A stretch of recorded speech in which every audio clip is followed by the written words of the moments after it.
ल है गाइस 10 कक्षामा पढ्दाखेरि टिफिन खाना आउने ठाउँ चाहिँ यही हो नि गाइस 10 कक्षामा पढ्दाखेरि मैले हुन्छ नि बिहान ट्युसन पढ्दाखेरि टिफिन खाना आउने ठाउँ चाहिँ यही हो जक्सन त्यतिखेर होइन सबै मस्तै टाढो हुन्थ्यो आउँथ्यो टक्क त्यतिखेर बस्थ्यौँ खान्थ्यौँ होइन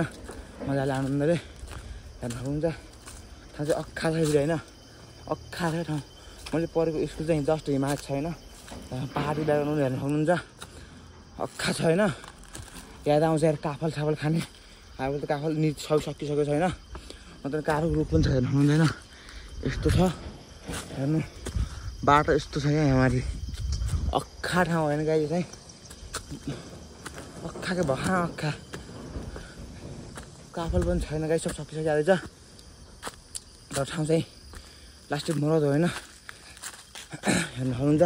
यहाँ अझै पनि भाइ बहिनीहरू बस्नु रहेछन् यहाँ ठाउँमा यो ठाउँमा अझै पनि भाइहरू बस्नु रहेछन् यहीँनिर खाना खाने रहेछन् टिफिन टाइम भन्नाले बिहान ट्युसन पढ्न 10, 9, 10 का विद्यार्थीले खाना खाने ठाउँको हुन्छ नि बिहान आधा छुट्टी हुन्छ खाना खाने ठाउँ त यही हो गाइज होइन काफल चाहिँ यस्तो छ म के गर्नु लास्टै गाह्रो छ गाइज होइन हिँड्ने माथि लास्टै गाह्रो लागिरहेको किन यार खुट्टा दुखिरहेको होइन कस्तो छ हालत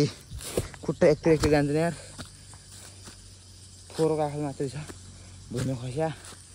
जस्ट स्कुल चाहिँ यही माथि हो है एकछिन हो स्कुल पनि जान्छु गाइज म एकछिन अहिले चिन्ता नगरौँ न धेरै 2 वर्ष 3 वर्ष बाद जान्छु सायद 2 वर्ष बाद जान्छु होला स्कुल पनि हेर्न सक्नुहुनेछ यो पहाडदेखि ठाउँ चाहिँ के भन्छ त उतातिर लङ हो यतातिर के हो यार यो खै ठ्याक्कै थाहा भएन यार यो ठाउँ के हो यार लङ उतातिर लङ हो होइन यता के हो थाहा भएन होइन पितिबाङ खोला तल छ सिद्धि तल लास्टै रमाइलो ठाउँ हो यता पहिला जक्सन भन्नाले खाना खाने ठाउँ हो होइन हेर्नुहुन्छ मजाको ठाउँ छ क्या अक्खा ठाउँ चाहिँ हेर्नु सक्नुहुन्छ ल है त गाइस